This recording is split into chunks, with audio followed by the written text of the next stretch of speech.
Hello everyone, কেমন আছো সবাই? আশা করছি তোমরা সবাই অনেক ভালো আছো আর আমিও কিন্তু অনেকটাই ভালো আছি। তো রোহিত সঙ্গীতা লাইফস্টাইলে তোমাদের সবাইকে ওয়েলকাম জানিয়ে শুরু করলাম আজকের ব্লগটা।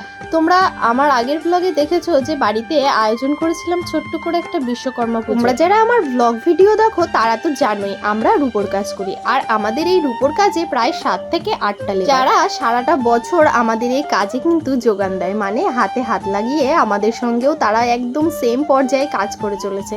তাই আজকের দিনে তাদের জন্য কিছু করব না তা কি করে হয়। দেখো, এটা কিন্তু বিশ্বকর্মা পুজোর দিনেরই ভিডিও, মানে এটা বিকেলের দিকের ভিডিও, তাই তোমাদের সঙ্গে আগের ভিডিওর সঙ্গে শেয়ার করিনি। যাই হোক, দেখো তো সবার জন্যই কিন্তু এদিকে রান্না বান্নার জোগাড় করেছি, আর এখন বেলা বাজে 3টে।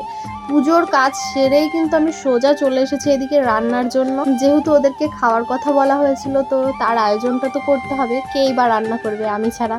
তাই দেখো, এদিকে কিন্তু দিদি এসেছিল, দিদি একটু একটু হেল্প করেছিল, বাদ বাকিটুকু আমি। যাই হোক, এদিকে দেখো সমস্ত কিছু একাই, মানে যেহেতু করতে হবে তাই কিন্তু সমস্তটা একাই গুছিয়ে নিয়ে তবেই একদম মানে রান্নার জন্য বসবো, যাতে এদিক ওদিকে ছোটাছুটিটা না করতে হয়। আমার বাড়িতে সবসময় কিন্তু এরকমই হয়, ছোটখাটো যে কোনো আয়োজন হলেই সমস্ত দায়িত্ব এসে ঠিক আমার উপরেই পড়ে।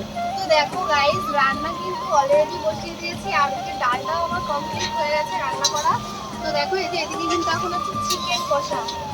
আর সত্যি বলতে এই 2-4 দিন বৃষ্টি হওয়ার পরে আজকে যে বীভৎস গরম পড়েছে তা তোমাদেরকে আর বলে বোঝাতে পারবো না। যাই হোক, বৃষ্টি রোদ কোনো কিছুই মানা যাবে না, আমরা বাড়ির বউ, আমাদেরকে সব কিছু করতে হবে, এটাই মেনে নিতে হবে।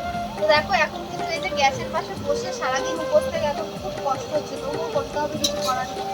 চলো উপোস স্টার্ট করেছি। তো দেখো, রান্না কিন্তু কমপ্লিট হয়ে গেছে, আর একটু বাদেই হচ্ছে সবার খাওয়ার কথা আছে আজকে সবাই। তো তার জন্য দেখো, এদিকে আমরা একটু স্যালাড কাটতে বসে পড়েছি। চলো ঝটপট করে স্যালাডটা কেটে নিই।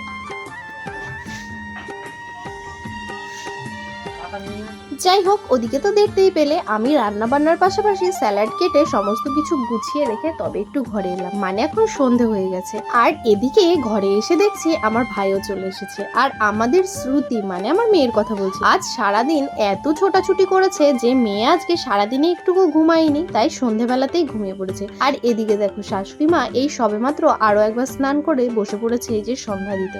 আর আমি যেহেতু ওদিকে রান্না বান্না ঝামেলাটা করছি, তাই আজকে ঠাকুরের সেবা যত্ন আমি কিছুই করতে পারিনি। যাই হোক, চলো আজকের দিনটা একটু ম্যানেজ করে নিক আমার শাশুড়ি মা, পরে তো আমিই করবো সমস্ত কিছু।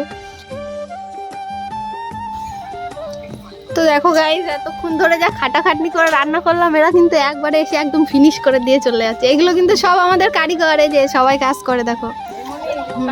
এই যে এটা হচ্ছে বড় কারিগর নিলয়। কি খাবা বলো?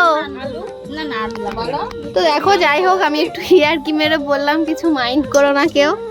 তো দেখো, সবাই কিন্তু এসছে দেখো খেতে, সন্ধ্যার পর পর দিয়ে। এই যে কি হয়েছে, এই যে ডাকছিলি কেন? ওদিকে সমস্ত কিছু ঝামেলা মিটিয়ে এখন ফাইনালি ঘরে এসেছি, আর আমি কিন্তু এত রাতে স্নান করলাম, এখন বাজে রাত 10টা, আর এত রাতে স্নান করে আমার মাথাটাও ভীষণ যন্ত্রণা করছে। এদিকে আবার দিদি আসার সময় আজকে শ্রুতির জন্য ড্রেসটা নিয়ে এসেছিল, সেটাই আর কি পরে দেখছে। তাহলে চলো আজকের মতো টাটা এন্ড বাই বাই, দেখা হচ্ছে নেক্সট ব্লগ।